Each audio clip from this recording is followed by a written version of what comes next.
Hi, this is Pat Moorhead, and we are here live at AWS reInvent 2022 in Las Vegas. This has been an incredible event. I mean, we're seeing the maturity of the cloud. It's 15, it's a teenager, kind of awkward, not perfect, but growing a ton here. But I gotta tell you, is this a great event? You know, that 15-year thing and that awkward teenager metaphor, I mean, it's going to stick with you. It's going to be with you for the rest of your career. It is, and I've only used it for, the opening for half our videos, so not all of them. But you have to admit, though, I mean, putting these things in perspective, I think is important because it gives you that idea kind of where it is. And I think we all know that, I think even Andy Jassy said on CNBC, we're 10% into the cloud journey. So, we're definitely not there. I mean, 15 is pretty good, right? That's like 10% of your, 25% of your life. It's still early days, but there's no question just walking around the show floor, the halls, that the demand for compute, the demand for the cloud and what you can do with the data, with the apps, and then of course with all the infrastructure, it's only growing. And any speculation of the world that technology is in some downward cycle, it's kind of misleading. I mean, the truth is there's not a single part of the technology stack that you can look out 5 years and say it's going to be less important. So yeah, we hit bumps, we hit cycles, we hit ups, we hit downs. Straightforward, walk through the halls here. You'll see every enterprise, governments, academic institutions, organizations, non-for-profits, they're all here looking at ways that technology can drive their businesses into the future. And of course, they're all here looking at ways to do that in a sustainable fashion that helps not only their companies be more successful, but helps the planet too. Yeah, it's a great lead in to introduce a guest. Chris, how are you doing? I'm doing great. Thanks, guys. Thanks for having me. Yeah, good to see it. Really fun green room conversations. Sometimes I'm thinking we should just turn on the camera during those, right? And maybe kind of a blooper round. Bloopers, B-roll, maybe some of the actually best and most intimate interactions that we have on the show. Oh, I agree. So Chris, maybe a good place to start is let's talk about what you do for AWS. Absolutely. So I'm the Director of Sustainability at AWS. And I really, to simplify it, I focus on driving down the environmental impacts of our infrastructure, as well as helping customers to meet their own sustainability-related needs. Yeah, so that shirt was made out of recycled goods, right? That's right. Bamboo. I love it. I love it. Is it edible? We're working towards those kinds of things. You guys had some big announcements that happened here. One of the biggest ones, and Adam's keynote was largely focused, had an underpinning and theme of sustainability all the way through it. But talk about the water announcement. You guys made a big announcement, something that you were very excited, and it came out very early in his keynote, which is always an indicator that this is front, center, and in focus. Sustainability is really important to AWS. Absolutely. Well, first of all, it's great because Adam not only understands what we're trying to accomplish from a sustainability perspective, he's got a personal passion for it, which is great, and he knows what it means to our customers. So that's always helpful when you've got leaders that really get it, understand the deep sort of complexity around some of these topics. Our big announcement was around being water positive. Most people, when they think about cloud services and applications that they're running, water is not the first thing that comes to mind, right? But we do use water. There are a lot of resources that go into powering the cloud, like any resource intensive or energy intensive infrastructure or operation. Water is used primarily in cooling processes through evaporation. We do employ technologies to limit the need for water, so things like IoT analytics and sensors that only allow or require water when absolutely necessary. But in taking that into consideration, what the team did is we thought, we understand that water is a scarce resource. Half of the world's population is going to be within water-stressed regions by the end of 2025, it's predicted, primarily driven through climate change. And we understand that it's an important resource. And so we wanted to essentially really focus on our water stewardship. So what water positive means is we will give back more to the communities and watersheds that we operate than we require for our direct or use for our direct operations. That's what water positive means. No, that's great. And I'm sure you look out into the future and it's going to be even more challenging for a lot of reasons. So first of all, Moore's law has slowed down. And essentially what that means is you have to do more work with more power, and with more power comes more heat, and with more heat you need more water to cool that off. In fact, a lot of supercomputers today and even high performance computing use water to cool things down. By the way, as a byproduct, a research lab in Canada is using that excess heat to melt ice and snow on its roads, which is pretty novel. But the challenge is going to get even harder in the future. And one of the things that I've appreciated is you have even homegrown processors with the Graviton line that use 40% less power than other instances. So it's not that you're putting your money where your mouth is, making some pretty big investments to be able to do that, as opposed to maybe just buying something that's different. Is this a water initiative? Is this a new thing? How long have you been working on it? We've been working on it like we do many things before we announce larger targets. As we work on them internally, we've had an internal goal around water positivity, establishing and fine-tuning the metrics associated with being water positive. And we're really focused on accomplishing water positive through 4 key strategies. Okay. You brought up an important one. AWS now designs and develops our own silicon around the 3rd generation of Graviton. That's an important element. So efficiency is the first strategy to limiting water use in our operations. And I mentioned we deploy things like IoT analytics and sensors in the data center environment. In countries like Sweden and Ireland, for instance, 95% of the time we don't use any water because we're able to monitor the ambient temperatures. We use free air cooling when possible, and only when we exceed those certain flip points do we actually begin to use water. So really focused on efficiency, doing more with less is really critical. The second way or second strategy that we employ is around recycled water. Right. So we actually invest in some of the communities where we operate. Loudoun County, Virginia is an example. Northern Virginia, we have worked with the local municipality to develop infrastructure to reuse wastewater. So you don't need drinking water quality. It's called water. brown. Is it called brown water? We call it purple. The Okay. pipes are purple. Okay. So, Okay. but there's drink gray. either. There's gray water. Great. That's what I meant. Gray, to say. yeah, there's gray water. It's one level up from the brown water, but again, I mean, through engineering controls, treatment, and processes, you can actually get to a point where it can be readily used for things like cooling. Right. And therefore, you're actually recycling and reusing water in a way where you're limiting the need for extracting or consuming that high level potable resource. The third strategy is through reuse.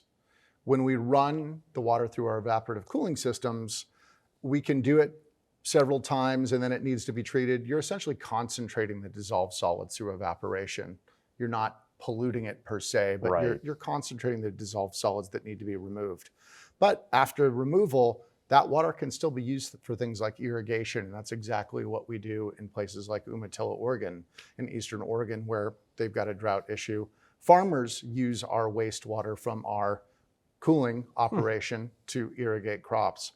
And then our fourth strategy is really around rehabilitation projects, rehabilitating watersheds, replenishing groundwater tables where we can through groundwater recharge projects, making water available to communities where we operate, which includes things like sanitation and hygiene and so on. So through those 4 strategies, we're working to achieve our water positive goal by 2030. Cool. Yeah, it's very ambitious. And of course, being the largest infrastructure provider in the world, you're using a lot of compute. And to Pat's point, you're doing things innovating on the tech side, but you're also innovating on the sustainability side. I do have a bigger question. So both Patrick and I follow very closely kind of the broader Amazon. It's been one of the most outspoken global leaders in terms of talking about sustainability, the climate pledge, some of the things the company has done with Rivian, and the electric vehicles and the electric delivery. I'm just curious, do you work closely? Is there a lot of coordination that exists between AWS and Amazon? 'Cause I know some of the parts of the companies are like this and other parts are like this. Absolutely, we work very closely. As a matter of fact, I was meeting with customers with Kara Hurst, our our global VP of sustainability this morning. Okay. AWS customers, but they often move beyond, depending on their business model. They might want to understand what we're doing around logistics, Yep. what we're doing in our fulfillment centers, how we're working to procure additional renewable energy. There are a number of different ways where we might engage across the company. So we really work very closely in tandem and have a kind of a one Amazon approach to sustainability. I think that's great, and thanks for answering that. I'm curious because, like I said, I know you often feel like, well, we're this group and we're this group, but the world does see Amazon as Amazon. Absolutely. And so I think the more that narrative kind of stretches across the company and you kind of tell this very consistent story, a lot of value in that. So let's stay on the AWS front, though. I've run off the road. I'll go back on. What other announcements were kind of important that, for you on the sustainability side at this event? Well, we've had several over the course of the year. The big one at reInvent in 2022 in Vegas was our water positive announcement. But we've rolled out, a number of things this year. We rolled out last March the customer carbon footprint tool, which was really critical to helping our customers understand from the analytics perspective what the carbon related to their deployment of workloads on AWS Cloud looks like. They want it not only for reporting purposes, but they want to figure out how they can change behaviors to optimize for sustainability. So that's one of the things that we've been really working on closely. And we're hoping to roll out more features in that tool in the future.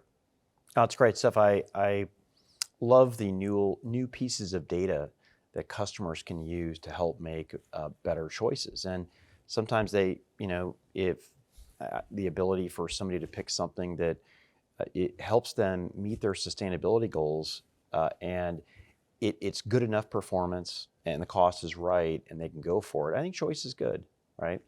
So there are many debates out there on-prem versus the cloud. I mean, I've been running my business for 11 years and I think I've had 11 years full of debate on, which model's better. Well, I think we're at this mature, right? We talked about this 15 years where it's like, okay, the future is going to be a combination of on-prem and public cloud, a lot of AWS public cloud, of course, congratulations. Why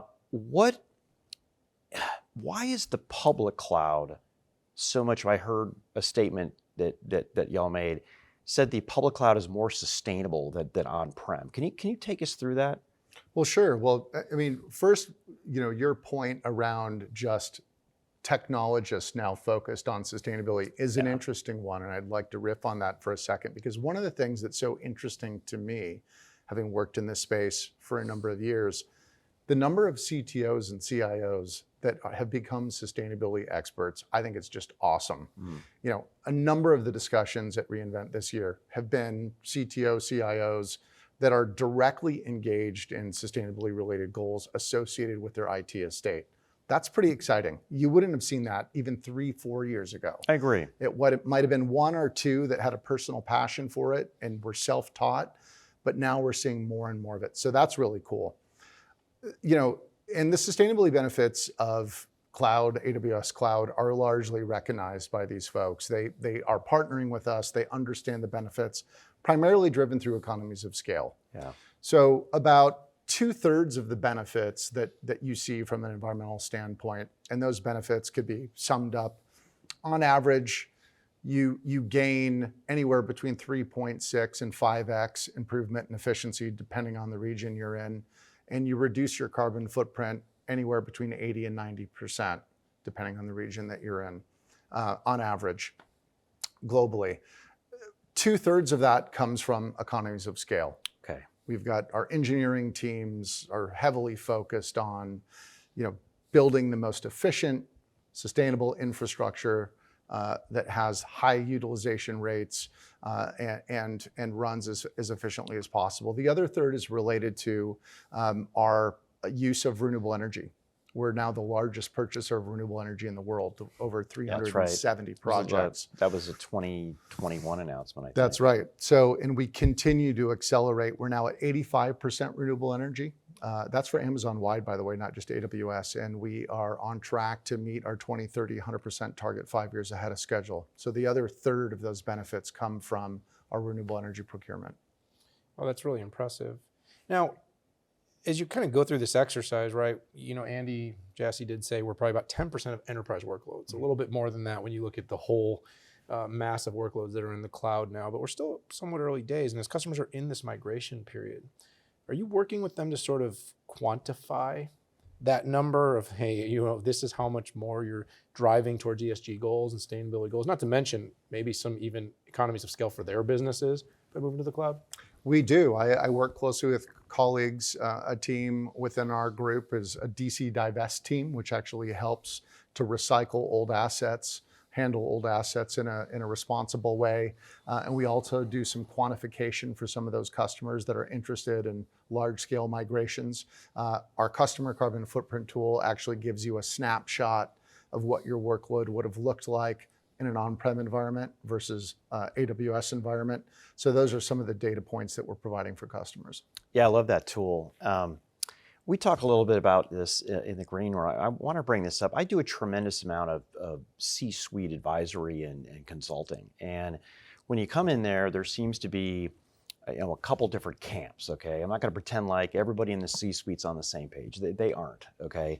You have one camp who's trying to maybe they're operational and they're just trying to like squeeze every piece of efficiency out of that.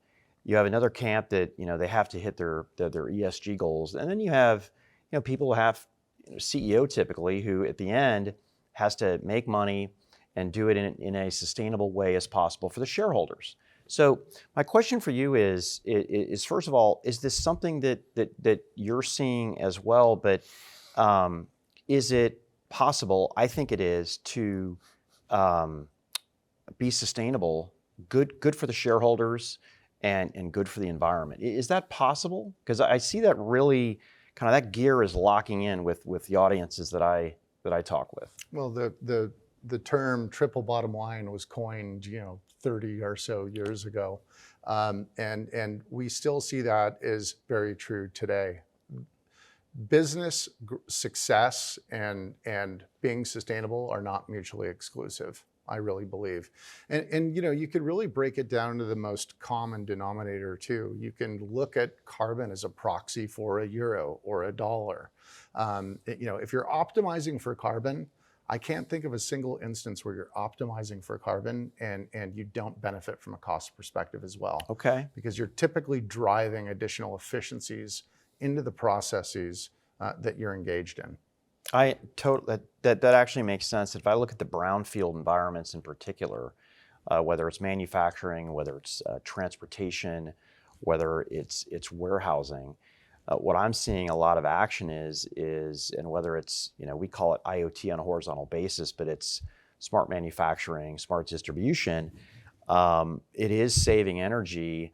And using less resources, and it's having a positive impact to the bottom line. Now, look in Western Europe with energy prices, there is no doubt if you can find a way to use less energy, you are going to save money, and it is going to hit the bottom line. And I always I don't like sides. It is a reality as humans, sometimes we bunch up together, but I think if we are going to do this right, we need a rallying cry that there's something in it for everybody. Yeah. And I have yet to find a person on any side that doesn't agree with, using less to do the same, that's actually a good thing. We should try to do that.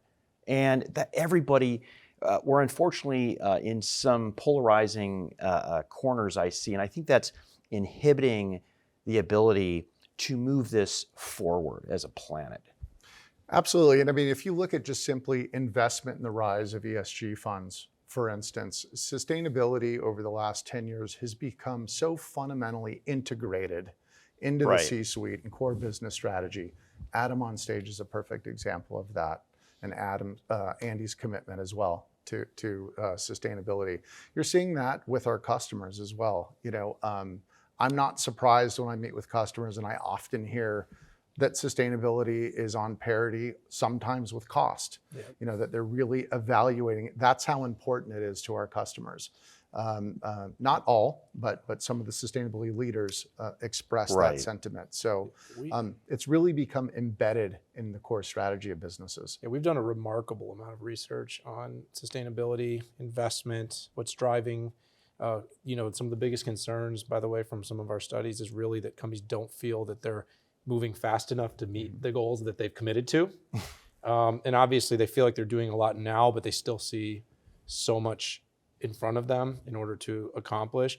I do think that there is a bifurcation between those trying to utilize ESG as a short-term marketecture, okay, versus companies that understand a long-term business strategy. Companies that see the horizon, because you might have to rebuild a new factory from the ground up to be sustainable. You can't always brownfield these things. The point is year 1 and 2, you may take on some significant capital expenditures to get there. You need to get your shareholders in line, you need to get the business line. But over the 10 years that follow that, it's kind of like lead buildings. There's been a lot of debate about the lead, because the problem is in the short term, companies had to absorb a lot of costs to get these buildings to where they needed to be. Over the next 10, or even businesses, which should be thinking 50 and 100, these are generational. Absolutely. That's where the economics get really good. But a lot of businesses don't see past the quarter. And, I like to yell at Wall Street about that, but they can't see long enough to get out there. So having sustainability, a new narrative, a new track that talks about it through this lens of 10, 20, 30 years, like we do about the Paris Accord, like we do, doesn't unfortunately always match the street. But if it does, I think we'll get a lot more buy-in. Yeah, I agree. And people often ask me, where do I see this field heading, the space around sustainability? And I think, that the future Amazons, maybe 10 years from now, will be sustainability native companies. Interesting. I've never heard that term. Not just tech native companies. They talk about decarbonization. It's highly complex. We're faced with the same challenges with our own business as our customers are. And half the technologies that will drive decarbonization, they say, don't exist today, right? So it's going to require major investment and major innovation. We're going to need to source low carbon components for the racks we build that get deployed within our data center environment. So we work carefully with our suppliers to see how we can partner on that front. But that's going to be required in every industry, and it's not an easy task. It's not. And if you look at where some of our biggest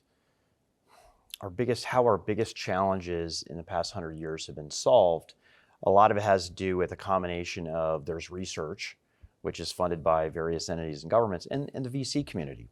And then there's big companies. So I'd like to see the big companies come together and find really to try to solve some of these biggest challenges, not in an incremental way, but truly in a way that makes parabolic improvements in this. I know it's there. I mean, when mankind puts its stamp and its desire to do something, we figure out how to do that, and that's what I hope we can do, Chris. And Chris, I just want to thank you so much for coming on the show, and it's great to talk face to face about this because we've done so much research. It's funny, we get a PDF or we have a small conversation here, and then we're trying to figure out what's going on, but getting you in front of our audience and all the folks out there, I think is a really big benefit. If nothing else, just on the education of maybe how they can strive to do things different, maybe based on some of the things that you've done, right? Where you were able to trailblaze out there. So we'd hope to have you on again at a future time. And we're always learning, right? It's a big challenge. So we continue to iterate, and learn constantly. So it's been a great conversation with the both of you. I really appreciate it. Thank you. Thanks, Chris. All right, everybody, you heard it here. We are the 6.5 on the road at AWS reInvent 2022. We are broadcasting from the Win, enjoying each and every one of these conversations, talking cloud, talking business innovation, sustainability, and the future. If you like what you heard, hit that subscribe button. We'd love to have you as part of our community. Check out all the videos that we did here at AWS reInvent, and of course, all the videos that Patrick and I do on the 6.5. For this episode, though, time to say goodbye. See you later.